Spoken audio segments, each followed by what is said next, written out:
Haleluya. Praise the Lord. Haleluya. Saya bersyukur kepada rekan-rekan jemaat yang boleh terus bertumbuh mengasihi Tuhan dan setia kepada Tuhan. Tadi disebutkan hari-hari yang kita sedang jalan ini semakin dingin ya. Rasanya enaknya tidur, terterungkup menikmati tidur. Tetapi kita boleh memilih beribadah. Anda yang beribadah juga melalui live streaming, Anda boleh mengambil waktu untuk beribadah kepada Tuhan. Praise the Lord ya.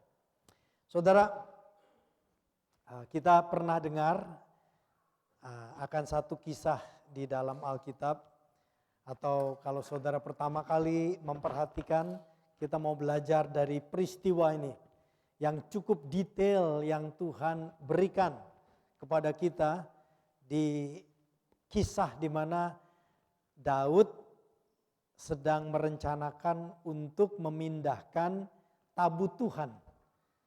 Di Alkitab ada yang disebut tabut Tuhan. Tabut itu satu tempat yang kurang lebih kalau ukuran mungkin 1 meter kali 1 meter, saudara. Tempat itu menggambarkan akan hadirat Tuhan yang ada di tengah-tengah umat Tuhan. Daud ingin memindahkan tabut itu ke kotanya, ke dekat rumahnya. Kita akan baca dulu kisahnya di dalam 2 Samuel pasal 6. Dari ayat 1 sampai ayat 12 kita akan baca ini, kisah ini, dan kita akan belajar apa yang Tuhan mau mengajar kita di dalam peristiwa ini, saudara ya. Kita akan baca ayat 1 mulai. Daud mengumpulkan pula semua orang pilihan di antara orang Israel. 30.000 orang banyaknya. Berapa banyak yang dikumpulkan? Berapa? 30.000. Banyak gak, saudara? Banyaklah. Kalau ada stadium mungkin sebesar stadium ya. Itu banyak sekali, 30.000 orang, orang-orang pilihan, orang-orang yang punya panggilan khusus, orang Lewi dan sebagainya, saudara. Orang-orang yang dianggap mengkontribusi kepada kerajaan. Mereka dipilih dan totalnya 30.000 orang untuk diajak bersama-sama. Ngapain, saudara? Ayat 2. Kemudian bersiaplah Daud, lalu berjalan bersama-sama dengan 30.000 orang itu, berjalan dari Baale Yehuda dengan seluruh rakyat yang menyertainya. Jadi ada 30.000 orang sama-sama jalan bersama Daud, saudara ya. Tentu Daud bersama dengan pengawal-pengawalnya di depan, saudara ya. Nah, 30.000 orang bersama-sama dia dari daerah namanya Baale Yehuda. Dia berangkat untuk mengangkut dari sana tabut Allah yang disebut dengan nama Tuhan semesta alam yang bertahta di atas kerubim. Kalau Anda membaca di dalam Alkitab, di Perjanjian Lama khususnya, Allah memerintahkan Nabi Musa untuk membuat yang disebut tabut Allah atau tabut perjanjian, menggambarkan Allah yang semesta alam bertahta di atas kerubim. Ya, itu gambaran. Ya. Ayat 3, mereka menaikkan tabut Allah itu ke dalam kereta yang baru setelah mengangkatnya dari rumah Abinadab yang di atas bukit. Jadi tabut itu disimpan di rumah yang bernama Abinadab. Ya, tempatnya di atas bukit. Dan itu akan dibawa ke rumah atau mendekati ke kota Daud, yaitu Yerusalem. Kemudian di sini kita melihat lalu Uza dan Ahio, anak-anak Abinadab, mengantarkan kereta itu. Jadi ketika dibawa dari rumah Abinadab, anaknya, dua putranya Uza dan Ahio mendampingi tabut itu yang dibawa dengan kereta yang baru. Ayat 4, Uza berjalan di samping tabut Allah itu, sedang Ahio berjalan di depan tabut itu. Jadi banyak orang yang menjaga, tapi secara khusus Uza di samping tabut Allah, kemudian Ahio putranya di depan. Ayat 5, Daud dan seluruh kaum Israel menari-nari di hadapan Tuhan dengan sekuat tenaga, diiringi nyanyian, kecapi, gambus, rebana, kelentung, dan ceracap. Ayat 6, ketika mereka sampai ke tempat pengirikan Nahon, ada satu tempat itu tempat yang biasa mereka mengirik hasil bumi di tempat Nahon, maka Uza mengulurkan tangannya kepada tabut Allah itu, lalu memegangnya karena lembu-lembu itu tergelincir. Ayat 7, maka bangkitlah murka Tuhan terhadap Uza. Lalu Allah membunuh dia di sana karena ketelodorannya itu. Jadi kematian Uza ini karena teledor, karena kesalahan dia. Ya. Nah itu ada bagian sini ada khotbah lagi sebenarnya, tapi pastor nggak akan ngomong, cuma memberitahu bahwa Tuhan sudah memerintahkan tabut itu tidak boleh dipegang dengan tangan. Ya, tidak boleh. Harus diangkut ya. Nah, diangkutnya itu ada semacam kayu yang panjang yang dibungkus dengan emas untuk diangkut, tidak boleh dijamah dengan tangan, harus ditutupi dengan kulit ya. Nah, ternyata Uza itu telodor dipegang ya.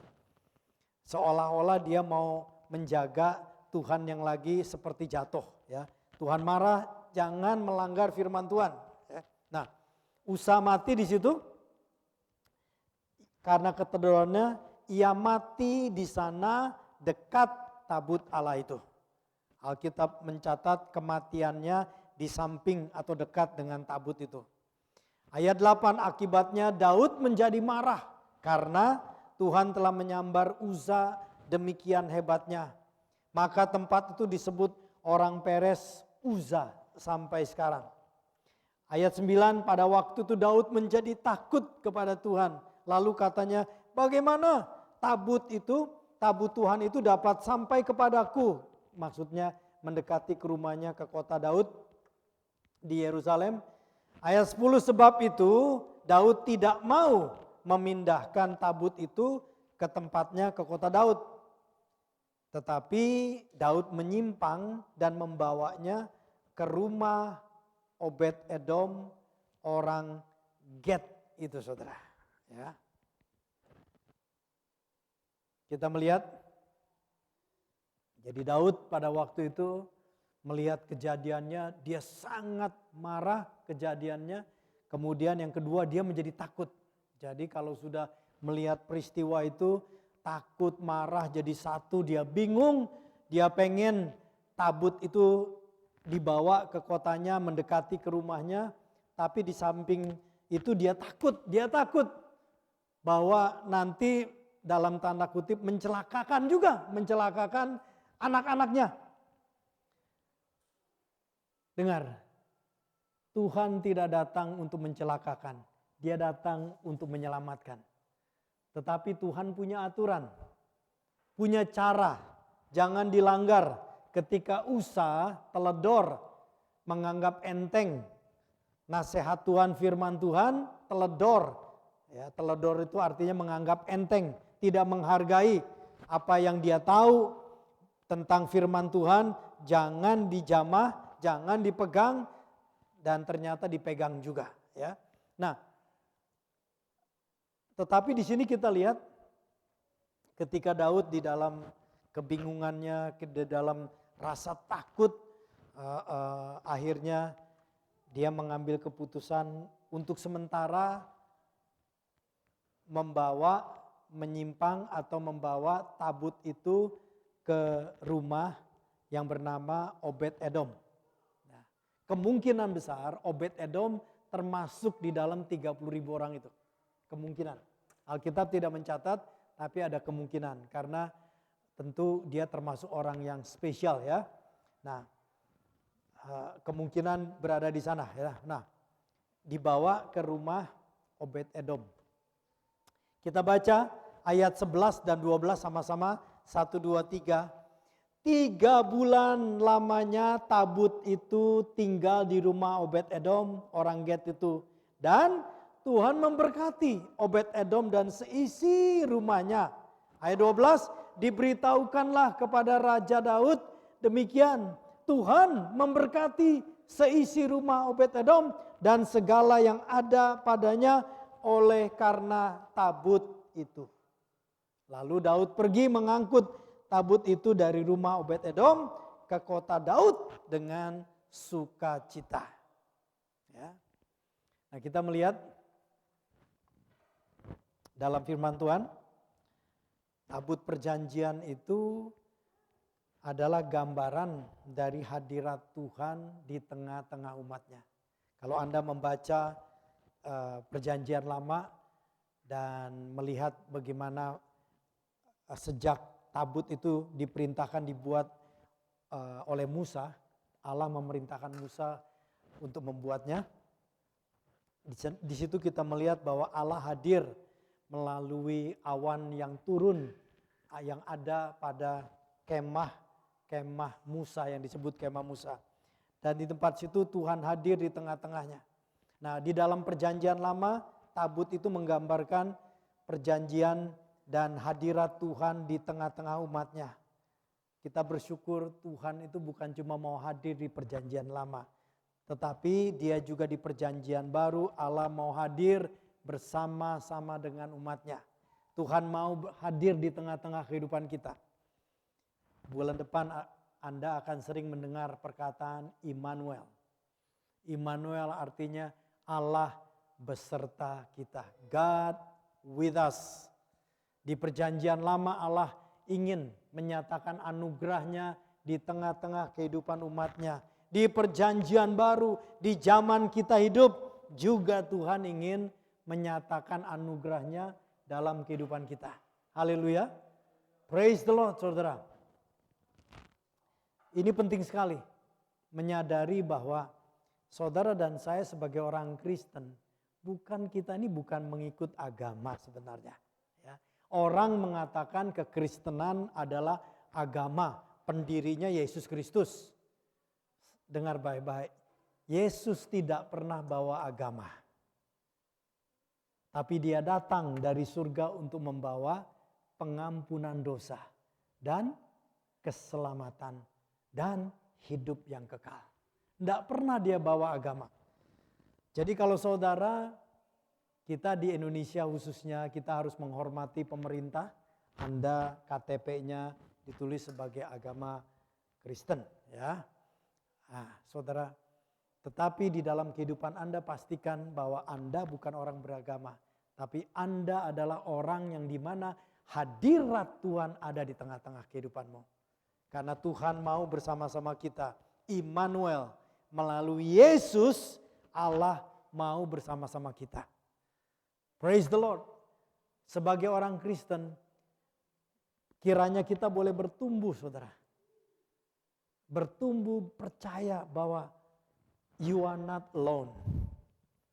Anda ini tidak sendirian. Nah, zaman sekarang saudara, ada satu penyakit yang di mana-mana loneliness, mental. Makanya merasa aduh kesepian, merasa tidak ada yang perhatikan, merasa ya dengar baik-baik. Sebagai orang Kristen, kita ini sebenarnya tidak sendirian. God is with us. Belajar melihat diri kita bersama Tuhan. Walaupun Tuhan tidak bisa dilihat dengan mata, percaya bahwa Dia ada bersama kita. Sehingga perjalanan hidup kita ini, kita tahu bahwa ada pribadi yang peduli sama kita. Seandainya di dunia ini tidak ada manusia yang peduli sama Anda, perhatikan, Allah peduli kepada kita. Haleluya. Ya. Immanuel, Allah beserta kita. Nah saudara, tetapi saya ingin membahas sesuatu yang kita belajar saudara. Dari kejadian ini. Di dalam 2 ayat yang terakhir, yaitu di ayat 11 dan 12, ya, dikatakan bahwa 3 bulan lamanya tabut Tuhan itu tinggal di rumah Obed-Edom, orang Get, dan Tuhan memberkati seisi Edom dan seisi rumahnya. Ya, kita melihat cuma segitu. Kemudian ada ayat 12 ditekankan kembali, diberitahukanlah kepada Raja Daud, demikian Tuhan memberkati seisi rumah Obed-Edom dan segala yang ada padanya oleh karena tabut Allah itu.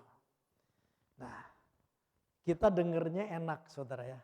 Tapi imagine kalau Anda pada waktu itu termasuk di dalam 30.000 orang yang diundang oleh Daud bersama-sama pergi ke rumah Abinadab dan merencanakan untuk membawa tabut perjanjian itu ke kota Daud, ke tempat raja berada. Anda bersuka cita bersama-sama dengan raja. Tahu-tahu ada peristiwa dan Anda lihat di situ bahwa Uza, anaknya Abinadab, ternyata mati gara-gara megang tabut perjanjian. Karena dia teledor, dia pegang, dia mati. Gara-gara cuma megang, saudara. Imagine Anda lihat situ. Kemudian Daud ngomong sama kita, sama Anda. Bro Chandra. Ada yang gak Chandra sini? Gak ada hari ini pas ya. Ya, atau mungkin ngomong sama Pak Aming, Pak Aming, saya titip dulu ya tabut ini di rumah Anda. Padahal Anda melihat si Uza mati gara-gara pegang tabut itu. Mikir nggak dibawa ke rumah Anda? Apalagi di rumah Anda mungkin ada cucu-cucu. Masih ada anak kecil. Mikir nggak?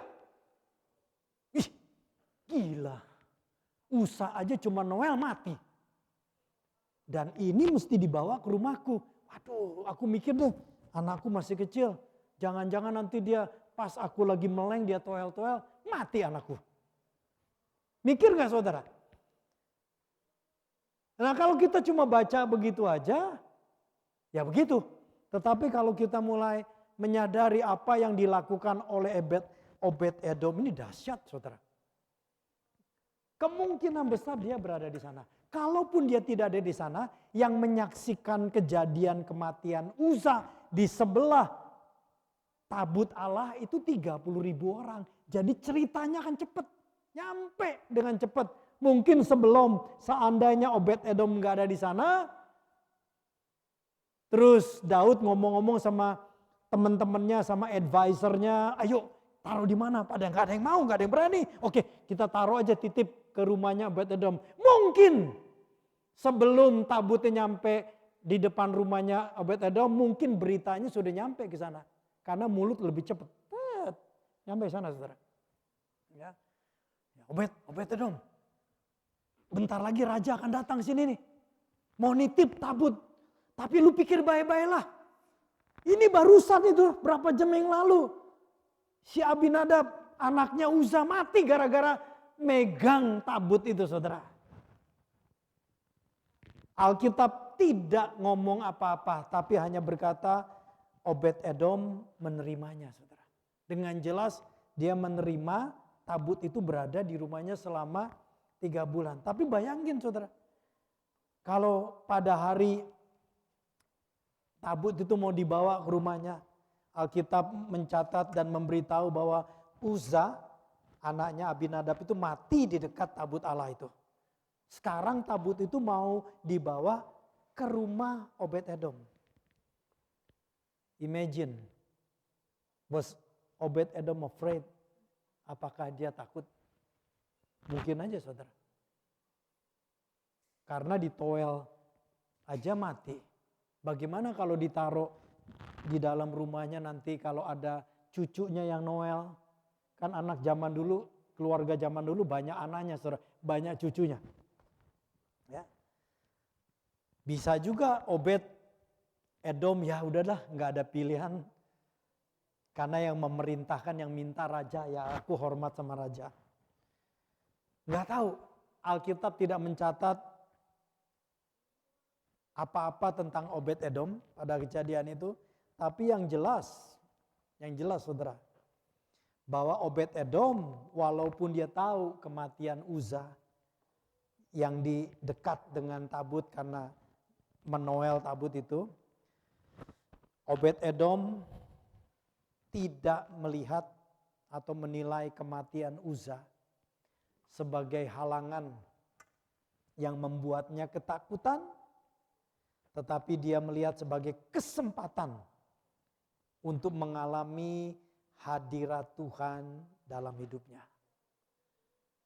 Bulan ini kita diberikan tema besar Seize the Day, menangkap hari-hari. Kesempatan itu ditangkap oleh Obed Edom.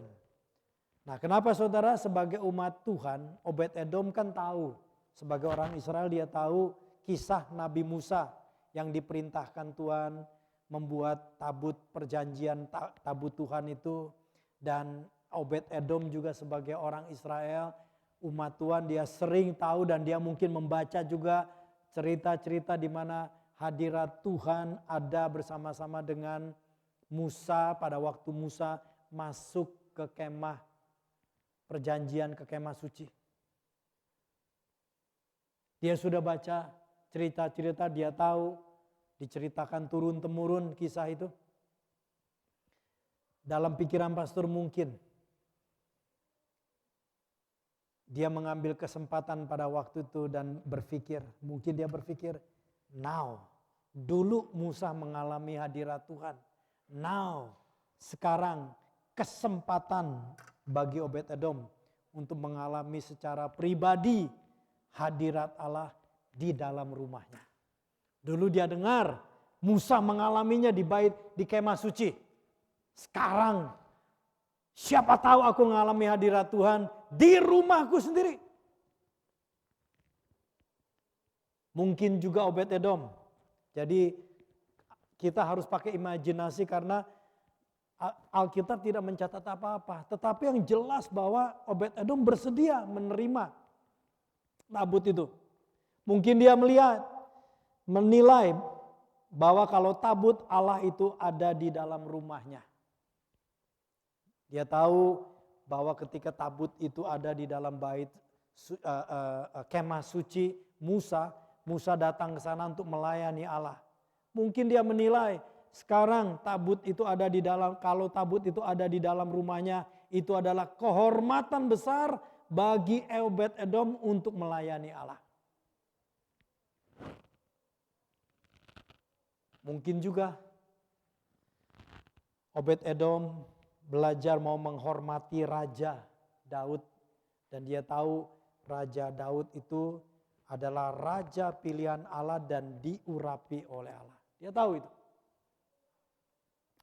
Nah, walaupun Alkitab tidak mencatat apa-apa, tetapi yang jelas bahwa attitude Obed Edom ketika Raja Daud datang dengan pasukannya dengan 30.000 orang dan meminta dia untuk menyimpan dulu tabut ini dan berapa lama nggak tahu, pokoknya disimpan dulu.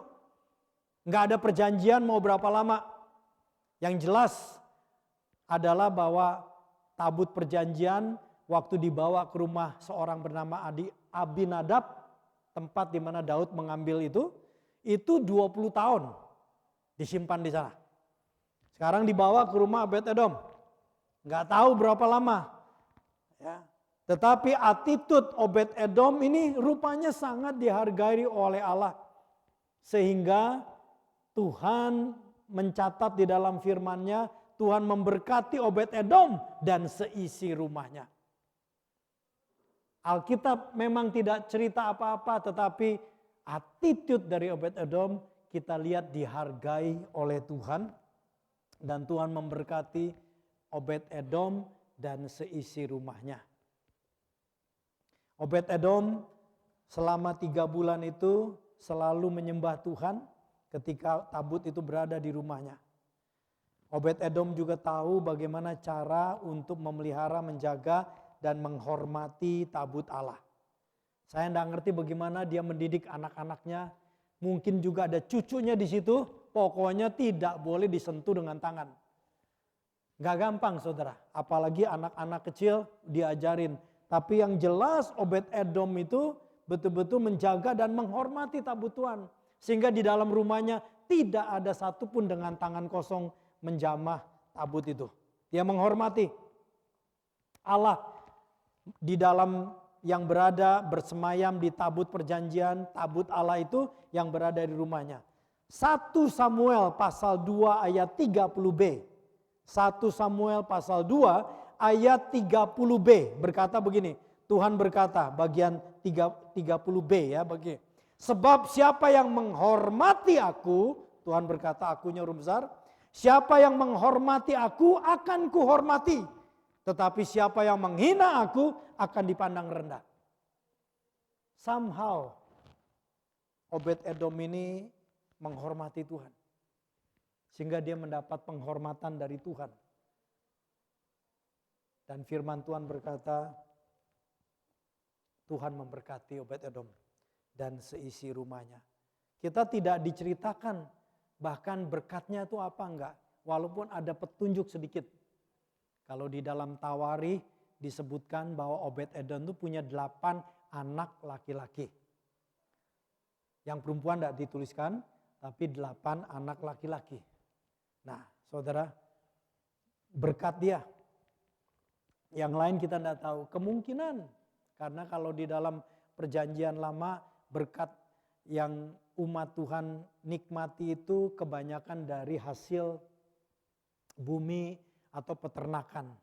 Tuhan bisa memberkati mungkin tanaman yang biasa, gandum-gandum biasa mungkin 1 tahun cuma bisa menghasilkan 2 kali panen.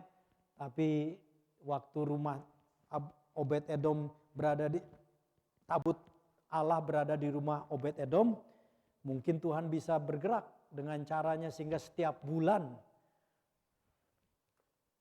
Obed-Edom bisa panen. Tuhan bisa lakukan itu saudara. Ya. Nah, mungkin biasanya kambing domba cuma lahir setahun 2 kali anaknya. Sekarang setiap minggu bisa menghasilkan anak-anak. God bless them. Sampai berkatnya itu membuat tetangga-tetangga orang-orang di sekitarnya terkagum-kagum. Sampai mereka cerita sama raja. Raja. Apa yang terjadi sekarang ini? Rupanya gara-gara tabut itu di rumah Obed-Edom. Sekarang Obed-Edom diberkati dengan luar biasa. Ceritanya nyambung saudara. Orang yang menghormati aku kata Tuhan akan kuhormati. Belajar menghormati Allah dimanapun kita berada, kondisi apapun. Hormati Tuhan di dalam rumahmu, dalam rumah kita, make sure jangan ada macam-macam saudara, foto-foto porno di dalam rumah kita. Hati-hati di dalam komputer, jangan sembarangan, mungkin orang tidak tahu. Tetapi di rumah Anda pun kiranya kita boleh menghormati Allah. Kalau saudara berkeluarga, pastikan perlakukan suami istrimu, anak-anakmu dengan bijak. Hargai Tuhan. Anda menghargai istrimu, menghargai suamimu, menghargai anak-anakmu karena engkau ingin menghormati Tuhan. Saya mencintai istri saya karena saya belajar mau menghormati Tuhan yang memberkati saya dengan seorang istri. Karena Alkitab mengatakan istri yang takut akan Tuhan adalah pemberian Allah. Haleluya. kita ini diberi, ya, diberi anak. Kalau saudara punya anak, hargai anakmu sebagai pemberian kepercayaan dari Tuhan. Hormati dia. Di pekerjaan, hormati Tuhan.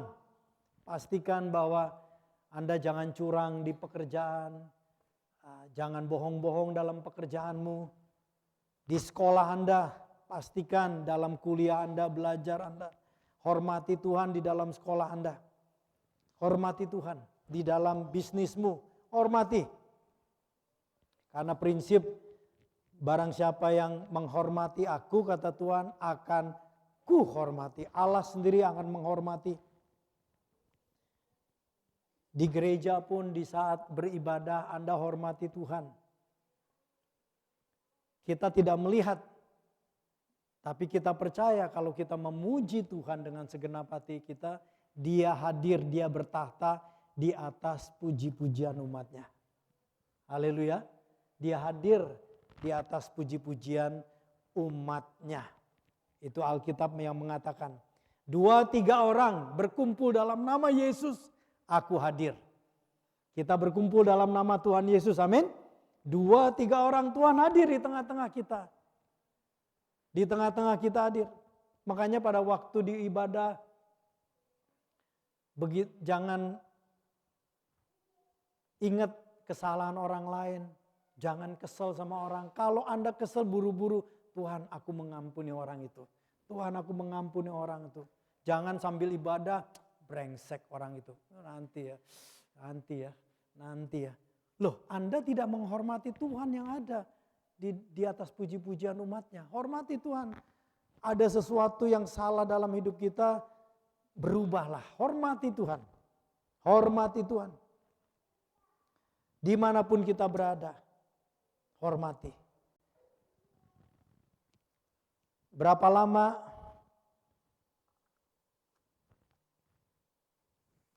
Obed-Edom menikmati persekutuan dengan Tuhan lewat tabut Allah itu berapa lama, saudara? 3 bulan. Ya, Alkitab bilang 3 bulan. Dia dan keluarganya menikmati kebaikan Tuhan, menikmati anugerah Tuhan, perlindungan Tuhan, pengampunan Tuhan, menikmati Tuhan, ya, menikmati berkat-berkat juga sampai orang-orang lain terkagum-kagum, ya, dan luar biasa. Tiba-tiba raja datang lagi dengan tentu pasukannya, pengawalnya dan orang-orangnya. Nah, Alkitab tidak mencatat berapa puluh ribu nih sekarang nih, ya. Tapi banyak yang datang lagi dan datang ke depan rumahnya dan ngomong, Obed, sekarang saya mau bawa lagi nih tabut ini ke rumah, ke kota Daud. Nah, saudara, selama 3 bulan Obed-Edom bisa melihat betapa luar biasanya tabut yang menggambarkan hadirat Tuhan di tengah-tengah keluarganya. Dan dia tahu bahwa tabut ini adalah yang terpenting dalam hidupnya bersama keluarganya. Tiba-tiba raja mau ambil. Kalau saudara jadi Obed-Edom, how do you feel? Ketika sesuatu yang amat bernilai tiba-tiba mau diambil. Nah, kita nggak pernah mikir kan? Tetapi imagine waktu raja datang minta Obed-Edom untuk menaruh tabut ini di rumahnya. Sekarang 3 bulan kemudian karena orang-orang ngomong dia diberkati, enak aja raja tiba-tiba sekarang minta lagi kembali. Baru 3 bulan. Kalau 30 tahun bolehlah. Baru 3 bulan menikmati kebaikan Tuhan lewat tabut itu, tahu-tahu raja mau ngambil. Obed-Edom bisa ngambek. Obed-Edom bisa kecewa. Obed-Edom bisa juga ngomong ini nggak fair. Dia bisa memberontak. Enak aja lu ambil. Dulu waktu kamu lagi ketakutan gua tolong. Sekarang sudah dalam keadaan ini lu mau ambil.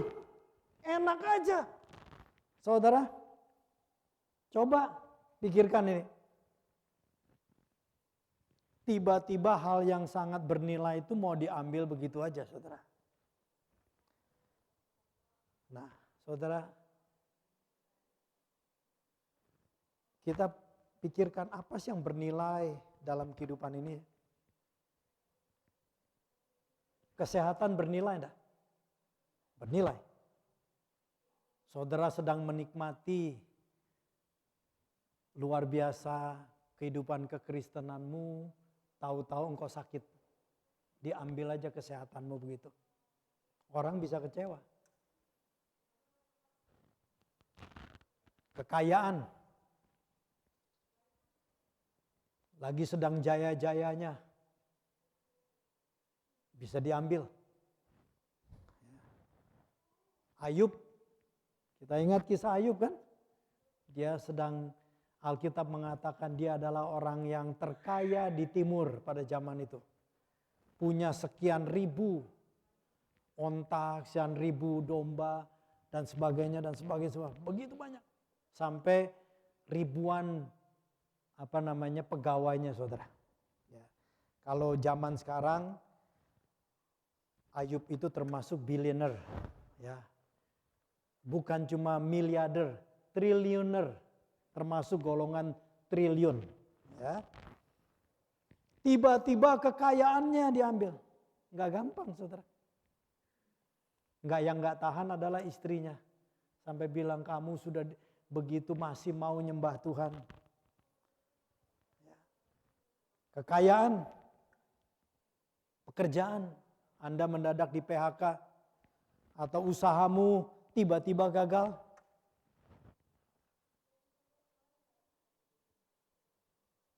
Anak penting, tiba-tiba diambil, bisa meninggal gimana? Kita tidak berharap, tetapi Anda harus tahu, manusia itu bisa mengalami musibah.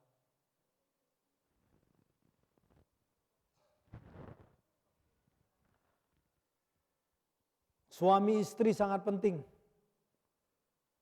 Bagaimana kalau terjadi tiba-tiba harus meninggal? Kalau hal-hal yang Anda nilai begitu luar biasa tetapi tiba-tiba tidak ada lagi atau diambil. Gak gampang, saudara. Obed-Edom sedang menikmati 3 bulan. Tahu-tahu raja ngambil begitu saja. Dan dipindahkan ke kota Daud, ke rumahnya, dekat rumahnya Daud. Tapi kita bersyukur di dalam Alkitab tidak dituliskan bahwa Obed-Edom itu marah-marah, kecewa, ngambek, enggak. Bahkan Alkitab mencatat Obed-Edom menjadi salah satu kelompok yang penting ketika tabut itu dibawa ke kota Daud dan dibangun kemah yang disebut kemah Daud. Dan dituliskan Obed-Edom di kitab Tawari, Obed-Edom itu bersama anak-anaknya 8 anak laki-laki, mereka menjadi keluarga yang menjaga pintu kemah Daud yang dimana di dalamnya ada tabut. Jadi kita melihat walaupun Obed-Edom diambil hal yang penting dari hidupnya oleh Raja Daud, rupanya dia tidak mengeluh ketika Daud ambil dan pindahkan ke dekat rumah Daud. Pada dasarnya Obed-Edom menerima dengan lapang hati. Ya, mungkin juga ya karena raja. Ya, tapi kita melihat dia tidak melakukan pemberontakan, dia tidak menghasut orang-orang yang lain untuk memberontak kepada Daud karena dia kecewa dan sebagainya. Tidak, bahkan dia mendukung Daud, saudara. Saudara, ini penting. Ya. Kisah ini adalah kisah di mana menerima kesempatan, mengambil kesempatan untuk hal-hal yang berhubungan dengan perkara Tuhan. Juga kisah ini adalah kisah di mana belajar untuk merelakan hal-hal yang perlu dilepaskan, saudara. Lapang hati. Sesuatu yang penting di dalam dunia ini jangan sampai mengikat kita sehingga kita jadi kecewa, jadi merasa tidak fair, marah-marah. Ya. Daud hampir keceplosan. Pada waktu dia pengen sekali tabut itu dibawa ke rumahnya. Tetapi ada kejadian bahwa ternyata Usa karena keteledorannya menjamah tempat tabut itu sehingga terjadi yang adalah mati. Dia sangat jadi ketakutan. Dia kecewa. Dia pengen itunya dibawa ke rumah Daud. Tetapi pada waktu itu Daud melakukan teledoran. Juga saudara. Dia tidak boleh taruh di kereta itu. Dia harusnya memerintahkan orang-orang Lewi untuk memikulnya. Itu ada di dalam Alkitab. Ya. Nah, tapi kita belajar hal-hal yang kita inginkan itu. Kalau memang waktunya harus diambil, direlakan. Lapang hati. Lapang hati berarti mengenali Tuhan dengan rasa syukur. Dan tahu kehendaknya di setiap musim kehidupan kita tahu. Lapang hati itu ngerti, is okay. Dan memahami bahwa kita ini selalu butuh Tuhan lebih dari hal yang kita anggap amat bernilai di hidup kita. Kita butuh Tuhan lebih daripada hal-hal yang kita anggap bernilai di hidup kita. Bagi Abraham, yang bernilai bagi hidupnya adalah anaknya bernama Ishak. Alkitab mengatakan di dalam kitab Kejadian, Tuhan berkata kepada Abraham, Abraham, ambillah anakmu yang tunggal yang kau cintai dan persembahkan kepadaku. Alkitab tidak menulis begini, Abraham ambil istrimu yang kau cintai, yang engkau bersama-sama dia luar biasa engkau persembahkan. Enggak. Karena Allah tahu di hati Abraham dia lebih cinta kepada Ishak. Tuhan tahu. Walaupun itu menjadi gambaran, kita tahu itu juga gambaran daripada kasih Bapa kepada Yesus Kristus yang menjadi korban. Nah, tapi bagi Abraham, walaupun Ishak itu sangat dicintai, lebih utama bahkan dari hartanya, dari istrinya. Tetapi ada yang lebih utama bagi Abraham, yaitu ketaatan Abraham kepada kehendak Allah.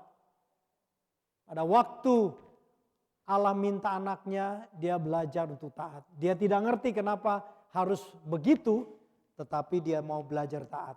Kita tahu di dalam kitab Kejadian, setelah Allah berbicara malam harinya, besok paginya pagi-pagi, dia bangun, dia mempersiapkan semua, dia ajak dua bujangnya dan dia pergi ke daerah Yerusalem namanya Bukit Moria. Dan di situ Tuhan menunjukkan untuk dipersembahkan. Ya. Walaupun kita tahu setelah itu Allah menggantikan Ishak dengan kambing domba yang tersangkut. Ya. Tetapi di sini kita belajar bagi Abraham walaupun Ishak anaknya sangat bernilai, tetapi ada yang lebih utama dari Ishak, yaitu ketaatan Abraham kepada kehendak Allah. Saya bilang tadi kesehatan penting nggak? Penting. Nah, bagi Rasul Paulus, Alkitab mencatat di dalam kitab Korintus, Rasul Paulus itu berdoa 3 kali. Dia mengalami sakit di tubuhnya yang disebut duri dalam daging. Artinya ada satu kesakitan di dalam tubuhnya. Sini pernah nggak kena duri kakinya? Kakinya atau tangannya? Waktu kena apa ya rasanya? Udah rasanya begitu kena seluruh tubuh kejer ya saudara ya. Rasanya kesetrum. Gara-gara saudara kena duri mawar atau duri apa gitu ya. Nah, ada nggak yang pernah tangannya atau sesuatu di ini masuk itu serpihan kayu kecil? Rasanya Anda harus, nggak enak sekali mau ngapa-ngapain nggak enak. Duri dalam daging sesuatu yang mengganggu tubuhnya. Kita nggak ngerti itu apa, Alkitab tidak mencatat apa, tetapi satu rasa sakit luar biasa yang dimana Paulus itu berdoa, dikatakan sampai 3 kali dia berdoa. Doa pertama nggak dijawab, doa kedua nggak dijawab. Doa ketiga dijawab sama Tuhan. Setelah 3 kali dia berdoa, dijawab sama Tuhan yang ketiga kali. Jawabannya begini, bukan disembuhkan. Tapi jawabannya apa? Allah berkata kepada Paulus, kasih karuniaku cukup bagimu. Justru dalam kelemahanmu, kasih karuniamu, ku akan menguatkan kamu. Jadi kita melihat Paulus doanya tidak disembuhkan. Dijawab sama Tuhan tapi jawabannya tidak yang diharapkan. Dia ingin supaya dia dipulihkan. Tetapi Tuhan bilang kasih karuniaku cukup bagimu.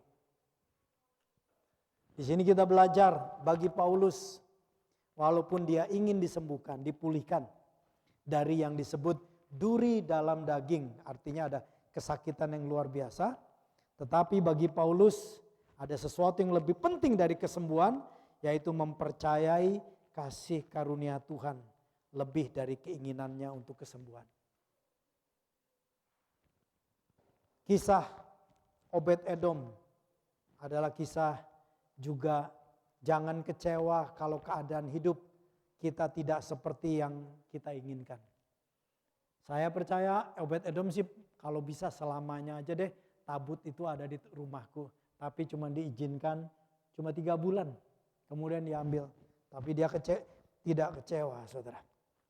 Dia tetap mengikuti Tuhan, dia tetap mendukung Raja Daud, dia tetap menjadi bagian dari umat Tuhan yang berada dekat dengan kemah Daud, tempat di mana tabut itu berada. Dan Alkitab mencatat nama Obed-Edom dan keluarganya sebagai orang-orang yang diberkati. Nanti kalau Anda baca di kitab Tawari disebutkan lagi bahwa Tuhan memberkati Obed-Edom dan anak-anaknya dan keluarganya dan segala yang bersama dia, saudara. Jadi apapun dalam kehidupan kita, pertama, ketika ada kesempatan untuk saudara mengalami anugerah Tuhan, ambil. Kalau ada kesempatan menghormati Tuhan, lakukan. Walaupun mungkin pada waktu itu menghormati Tuhan mungkin resiko pekerjaan Anda hilang dan sebagainya. Tapi hormati Tuhan. Hormati Tuhan lebih saudara. Percaya bahwa Allah bisa memberkati engkau dengan caranya yang ajaib. Seperti ketika Obed-Edom ditawarkan atau diberikan. Ini saya titip. Daud menitip tabut Tuhan yang pada hari yang sama tabut Tuhan ditowel sama Usa mati. Ya, ada resiko tetapi Obed-Edom bersedia dan mempercayakan bahwa Tuhan itu Tuhan yang ajaib. Yang kedua saudara, apapun yang terjadi dalam hidup Anda, sesuatu yang Anda nilai sangat penting dalam hidupmu, yang engkau inginkan begitu, kalau sampai itu diambil, belajar untuk menyerahkan. Belajar lapang hati. Haleluya. Haleluya saudara. Ya. Oke ya. Mari kita bangkit bersama. Haleluya. Ada ref nyanyian yang Pastor dengar semalam ya. Ini lirik dari lagu Ku Percaya Janjimu. Ada ref yang berbunyi gini saudara ya. Ku percaya janjimu ajaib, terukir dalam kehidupanku, ku berserah di dalam kekuatanmu, hanya kau segalanya bagiku. Mari saya minta tim musik bantu. Ku percaya janjimu ajaib, terukir dalam kehidupanku,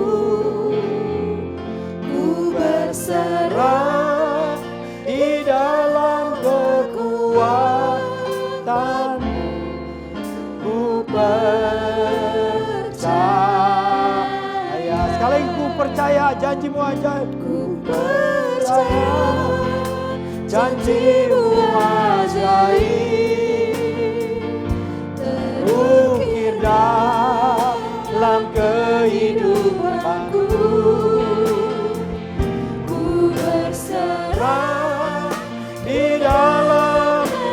kekuatanmu, hanya Kau segalanya bagiku.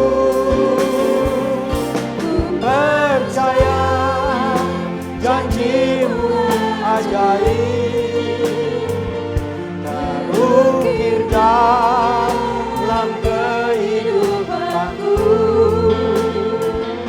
Ku berserah di dalam kekuatanmu, ku percaya.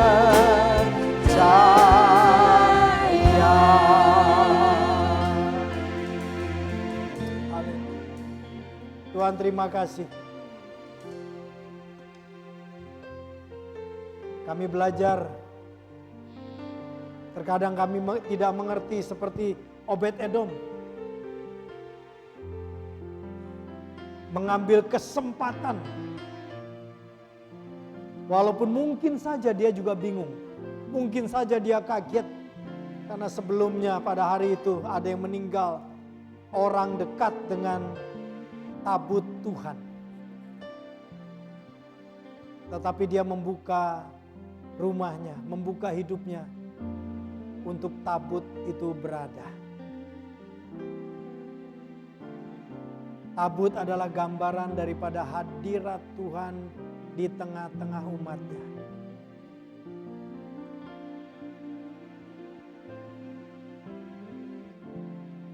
Tuhan, kami membuka hati kami, hidup kami, untuk Engkau yang ada di tengah-tengah kami. Sebagai orang percaya mungkin saja kehidupan kami tidak mudah. Terkadang menjadi orang Kristen ada tantangan. Mungkin dari orang tua yang belum percaya. Atau di tempat kerja kami mengalami tekanan karena kami sebagai orang percaya. Tetapi kiranya kami tetap menghormati Tuhan. Apapun musim kehidupan kami menghormati Allah. Dan tetap percaya bahwa Engkau akan bekerja dengan caramu untuk kami boleh mengalami pemeliharaan Tuhan di setiap musim hidup kami. Kami mau menghormati Engkau lebih dari apapun Tuhan. Dan kalau kehendak-Mu kami boleh mengalami satu anugerah. Sehingga orang-orang di sekeliling kami boleh berkata, kami diberkati karena ada Tuhan dalam hidup kami. Orang-orang berkata kepada Raja Daud, sekeliling berkata Obed-Edom dan seisi rumahnya diberkati Tuhan oleh karena tabut Tuhan di sana. Kami ingin Tuhan boleh berhasil, kami ingin boleh sukses. Tetapi di dalam keberhasilan, di dalam berkat yang berlimpahan, kami ingin juga dikenal sebagai orang yang diberkati Tuhan. Karena Tuhan ada di tengah-tengah kehidupan kami. Sebaliknya juga kami belajar, kalaupun musim kehidupan kami, ada hal-hal yang kami nilai penting dalam hidup ini ternyata diambil, ternyata tidak terjadi. Kiranya kami tidak menjadi kecewa, tidak putus asa, tidak berkata it's not fair. Kiranya kami boleh tetap percaya bahwa Allah bekerja di dalam segala sesuatu untuk mendatangkan kebaikan bagi orang-orang yang mengasihi Allah. Kami mau menjadi orang yang tetap memilih percaya, mengasihi Allah di setiap musim kehidupan kami. Terima kasih Tuhan. Terima kasih Tuhan. Bawa kami lebih dalam untuk menyadari bahwa Engkau ada di tengah-tengah kami. Di dalam nama Tuhan Yesus Kristus. Amin. Amin. Tuhan memberkati. Silakan saudara bisa duduk. God bless. Saya serahkan kepada tim kita selanjutnya untuk yang selanjutnya ya.